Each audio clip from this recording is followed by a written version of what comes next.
A Walk with Teddy. Okay, we are looking for how an experience changed the way Theodore Roosevelt thought about birds. So in our graphic organizer, you have a cause and effect section. Making this white because I want you to look for it, not give it to you right away. All right, so how did Teddy Roosevelt's experience change how he thought about birds? This is the process. The cause is Teddy Roosevelt was interested in birds and read about them in books. Write this down.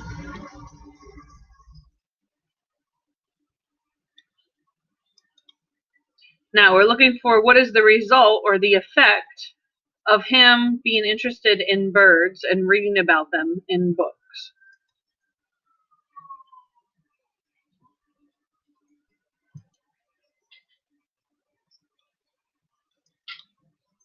A Walk with Teddy.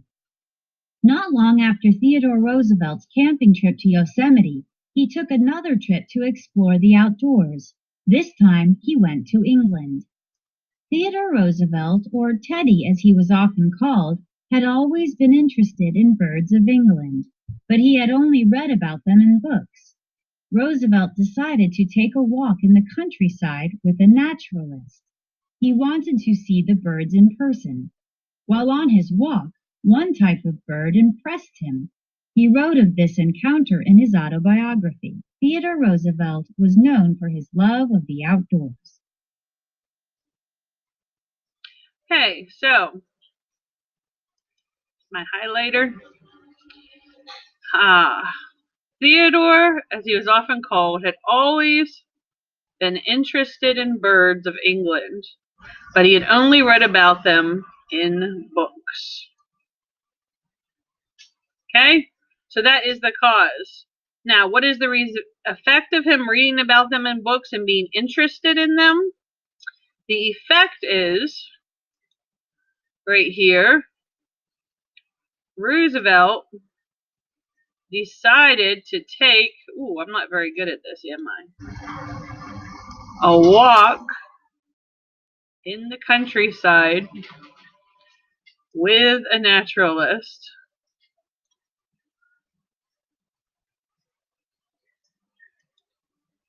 So the effect was Roosevelt decided he took a walk in the countryside with a naturalist.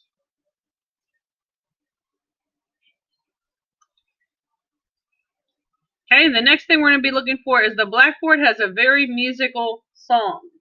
Because you hear the word cause, because the blackboard has a very musical song, what was the effect on Teddy Roosevelt? We're going to read about that next.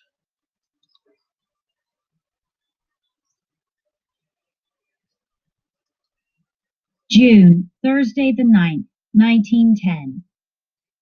We left London on the morning of June 9th, getting off the train at Basingstoke. We drove to the pretty, smiling valley of the Itchen.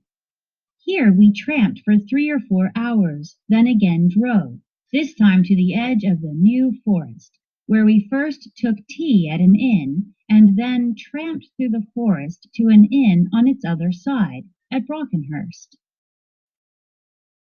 My companion made a list of the birds we had seen. The bird that most impressed me on my walk was the blackbird. I had already heard nightingales in abundance near Lake Como, but I had never heard either the blackbird, the song thrush, or the blackcap warbler. And while I knew that all three were good singers, I did not know what really beautiful singers they were. Blackbirds were very abundant, and they played a prominent part in the chorus which we heard throughout the day. In its habits and manners, the blackbird strikingly resembles our American robin. It hops everywhere over the lawns, just as our robin does. Its song has a general resemblance to that of our robin, but many of the notes are far more musical, more like those of our wood thrush. I certainly do not think that the blackbird has received full justice in the books. I knew that he was a singer, but I really had no idea how fine a singer he was. Okay, so for highlighting here, for me, I'm going to highlight it and then we'll write about it. The clue that we have is that, you go ahead and use the highlighter. When we go back and reread, is that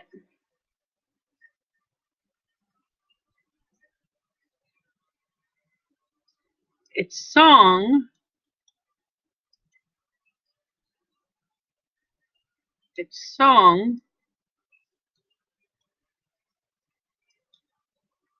why is this highlighter not working? Try this. Alright, let's see how skilled I am. Its song has a general resemblance to that of our robin, but many of the notes are far more musical. Okay? Now we're looking for what is the result or the effect of him hearing that the bird has very musical notes. And the effect is, he said, did I make this yellow? I certainly do not think that the blackbird has received full justice in the books. Okay, so he hears it, he thinks it's beautiful in real life, and he doesn't think that it received full justice in books. So, this. Close that. I want to go back to a regular clicker. There we go. The blackbird has a very musical song,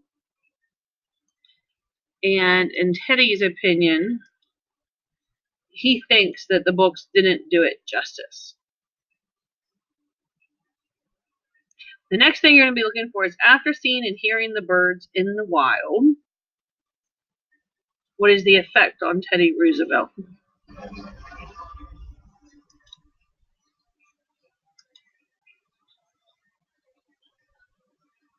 Ooh, this is where I use the eraser.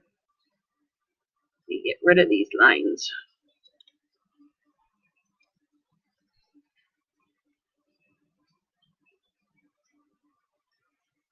Alright, now back to my regular clicker.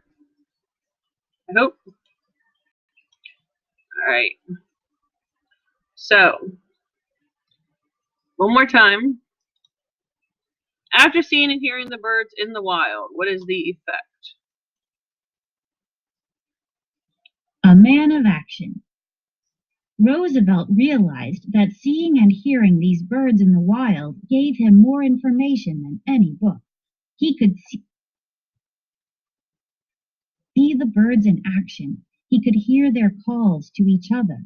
His experience revealed much about the birds of the country. Okay, so we're looking for what was the result of him seeing it in real life.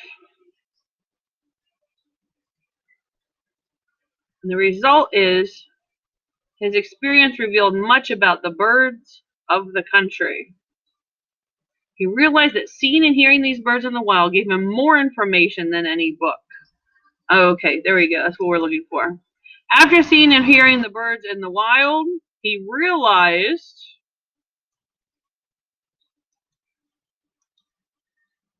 that seeing the birds in the wild gave him more information than any book.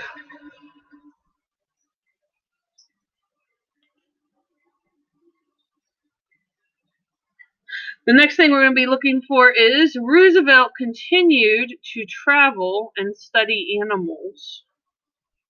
And we're going to be looking for what is the result of him traveling and studying animals in the wild.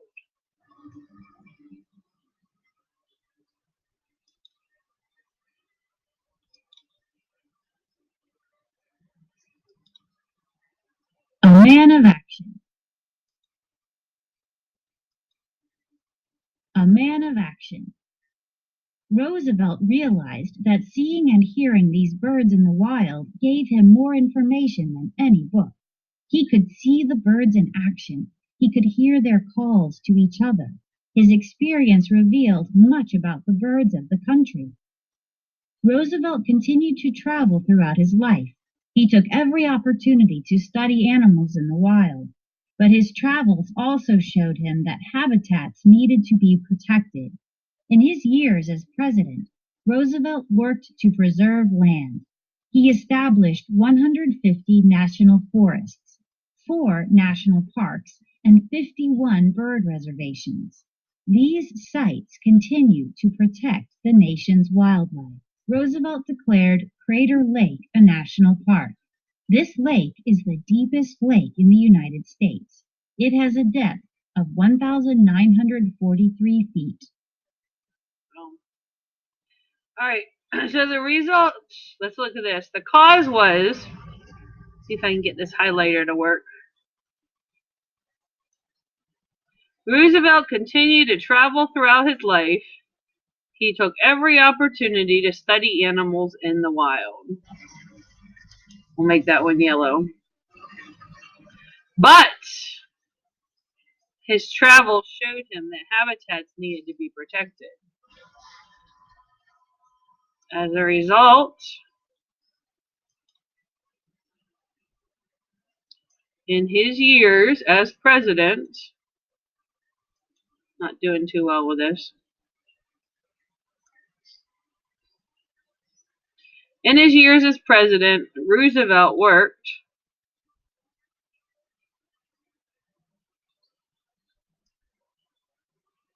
to preserve land. That, my dears, is the effect. I wonder if a pen would work. Ha, there we go. The effect is that in his years as president, Roosevelt worked to preserve land. If you want more details, you could say that he established 150 national forests, 4 national parks, and 51 bird reservations. Get rid of the pen here. Go back to our board. Roosevelt continued to travel and study wild animals. The effect was Roosevelt worked to preserve land.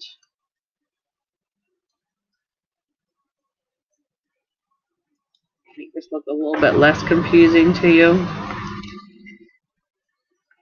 There you go. Make sure you put a period at the end of a sentence, right? A capital at the beginning of a sentence.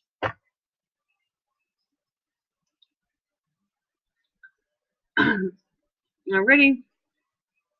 So let's go back and read the last couple things. Look at those last pictures. Make it a little bit smaller.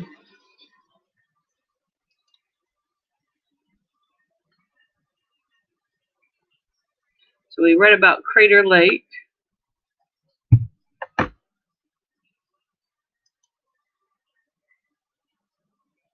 As president, Roosevelt established Pelican Island National Wildlife Refuge. This was the first area set aside by the federal government to protect wildlife. Okay, that's the end.